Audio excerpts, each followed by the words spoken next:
Hello guys, once again it's Matt, and today we have another video. Let's thank our members Invictus, Crazy Bull Cots, our Patreons Interceptor, Richardson, Danny Cage, and Rupert. Thank you guys, it helps a lot, you have no idea.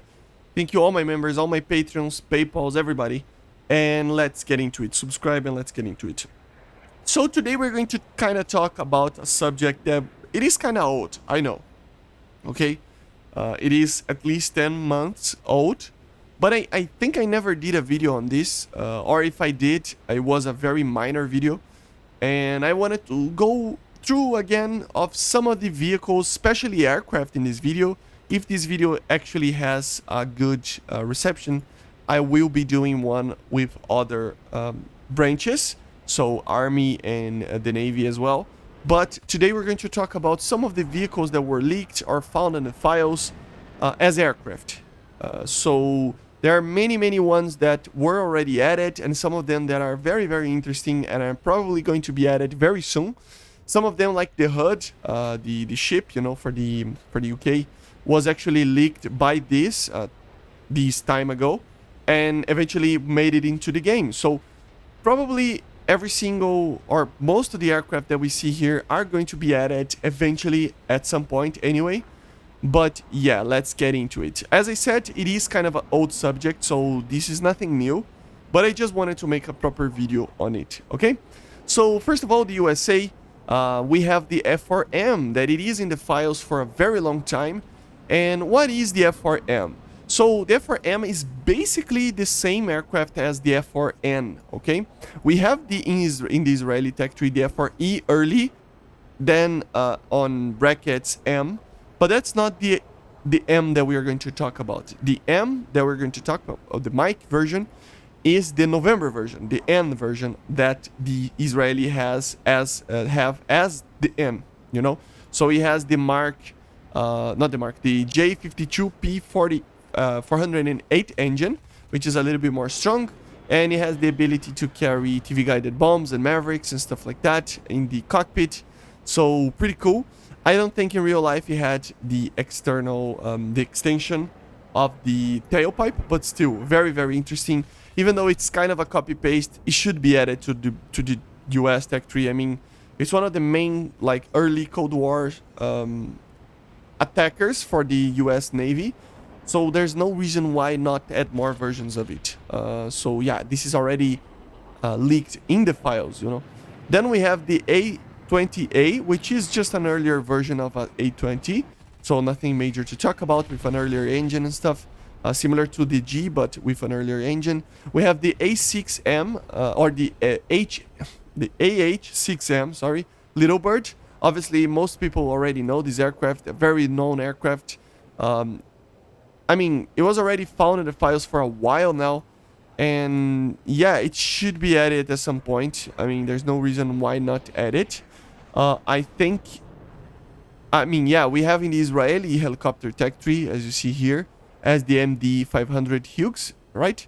The Hughes MD-500, but the Little Bird would be nice to see in the US tech tree. Obviously, it would have the same kind of weaponry, so tow launchers and stuff like that.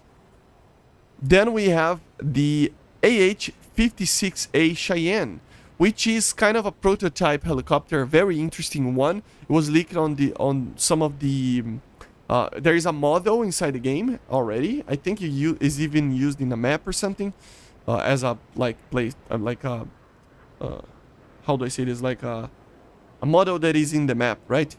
And then we have some other changes, not changes, but some other stuff that I wanted to talk about this helicopter.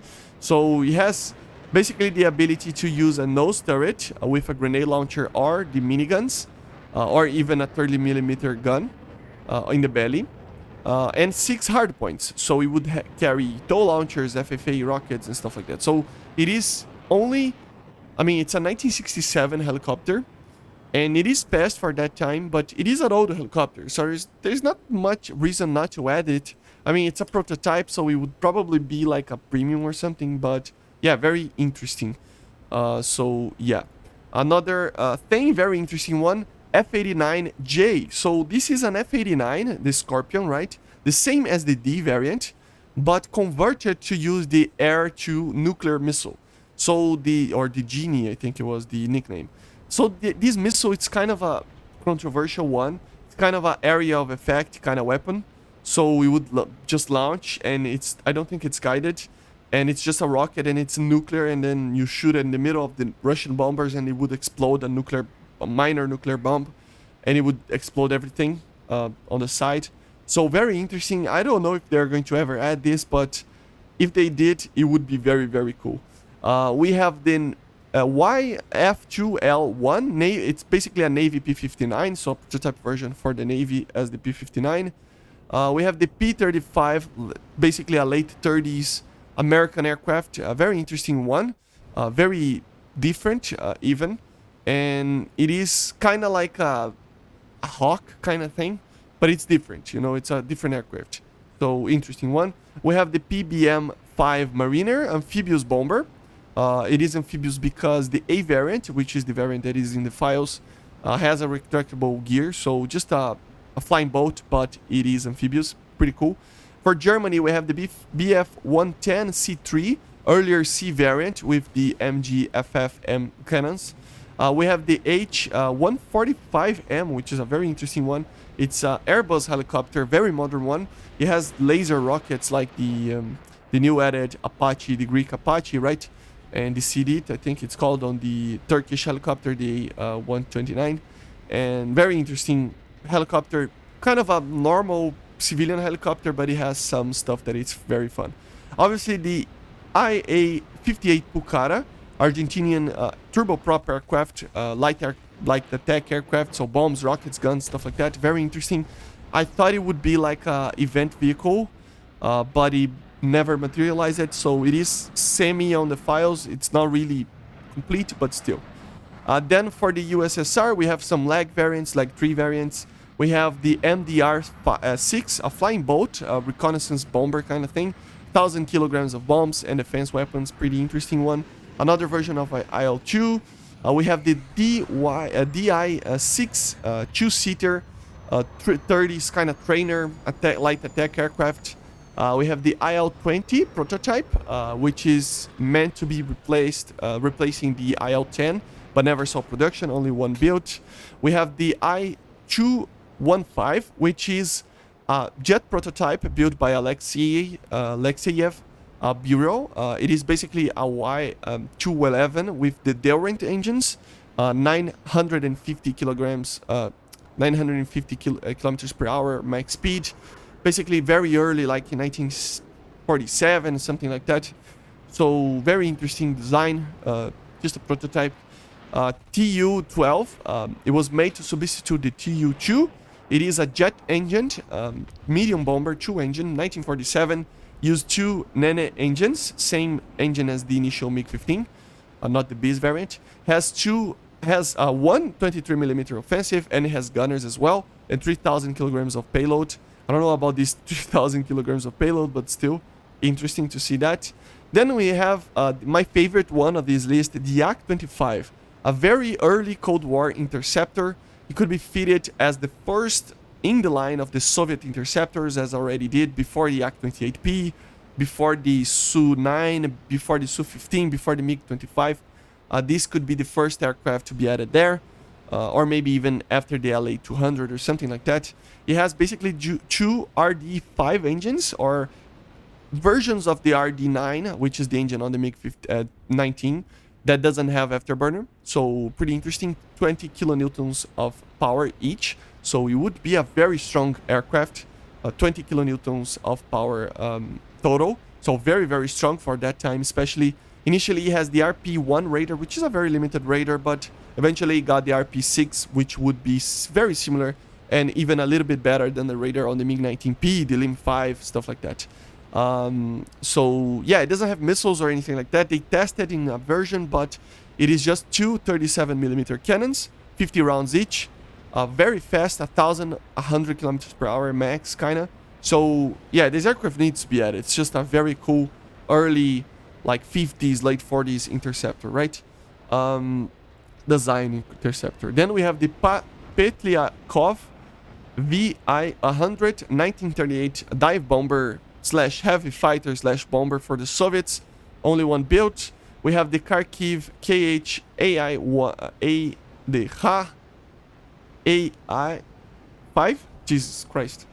These Russian translated Cyrillics are, I mean, I wish it was only on Cyrillic, is even easier to read.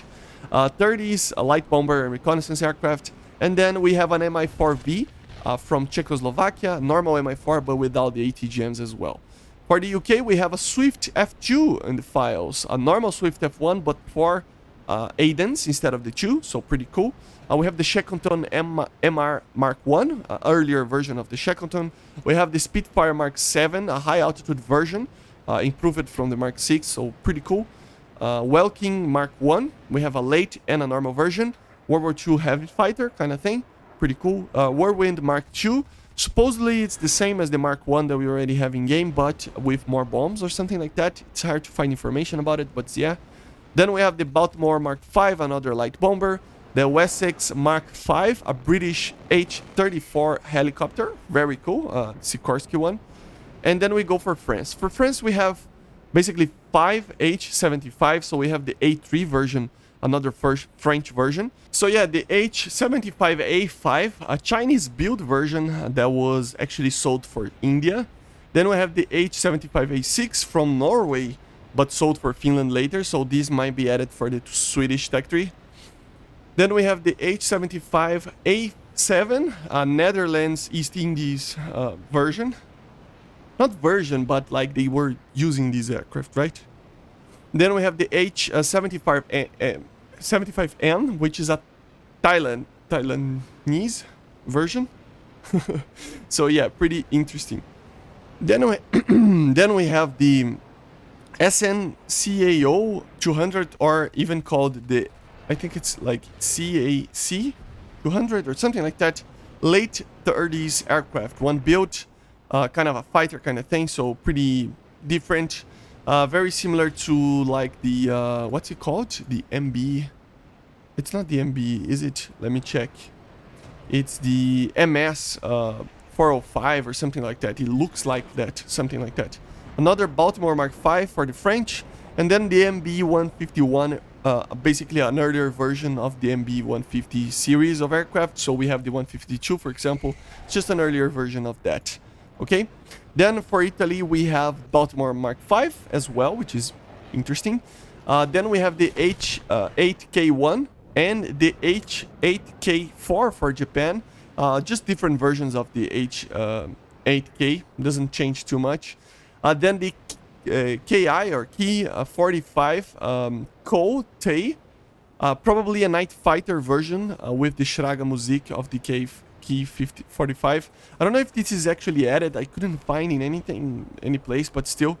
And the Ko-Tei is kind of a weird variant, but I think it's a night fighter version that has the Schlager Musik. I think. I couldn't exactly be sure because on the model itself, you cannot see exactly the Schlager Musik, or maybe it's just a normal Ki 45, I don't know. Then we have the J5N1, which is a Kai, right? J5N1 Kai. Interceptor, late war, only 6 built. Very interesting model, but yeah, just like it's weird. This one has the Schlager Musik, so I don't know. One of them has the Schlager Musik. Then we have the Ki 74 long-range reconnaissance and a bomber. So yeah, very interesting one. Actually, long-range, I would say it's kind of a stretch, but because it's two engine only, but still very interesting. 1944, only 16 built. 16, it's a low number, so yeah. And then we have the J8N2 and N3. Basically, it would have better engines and an all-steel airframe. Looks pretty finished of the model. Then for Chinese, we have the Q5D, which is interesting. The Q5 is actually a very similar aircraft than the Q5L that we already have. But, I mean, even the Q5L, I think it should have flares and missiles. But apparently the Q5D had that. So missiles, flares, and guided bombs as well. I don't think he had the camera on the nose, but still, it's kind of difficult to find information, properly good information or properly good sources on these type of versions of these aircraft, right? P-26A for the Chinese as well. And then SB-2M is unknown. it doesn't have a nation. Basically a Spanish SP2 for the Republic of Spain on the Spanish Civil War. So very, very interesting. Let me just check one thing here. So the Q5D can be many different things, to be honest. It can be these that I told you guys, basically a more modernized version, you know. So we would have GPS systems and navigation, top-boost Doppler navigation systems, laser rangefinders together with laser target designators, you know, and some other little things to actually help to use laser guided bomb and stuff like that. But then we have two other versions of the Q5D. There could be one that was, I mean, it never entered production, but it was supposed to use similar avionics to the AMX International. And then we have another one with composite materials demonstrators. So the one that it's supposed to be more reliable to consider, that if it's going to be added, it is this late version of the Q5D, which would be introduced during the 1996 Taiwan crisis, Strait crisis, which would have those systems that I told you guys. So laser designator and rangefinder and stuff, it would not change too much from that, okay? So probably like I mean, I just want missiles for a Q5, to be honest. Like, come on, where is the PL7 or something like that? But still. Anyway, I hope you enjoyed the video. Let me know in the comments if you like this video or not. If you like it, I will do one talking about the tanks. I know, it's not new news, you know, but I wanted to make a proper video just talking a little bit more on these aircraft, okay? So I see you guys on the next one. Subscribe, and bye guys. See ya.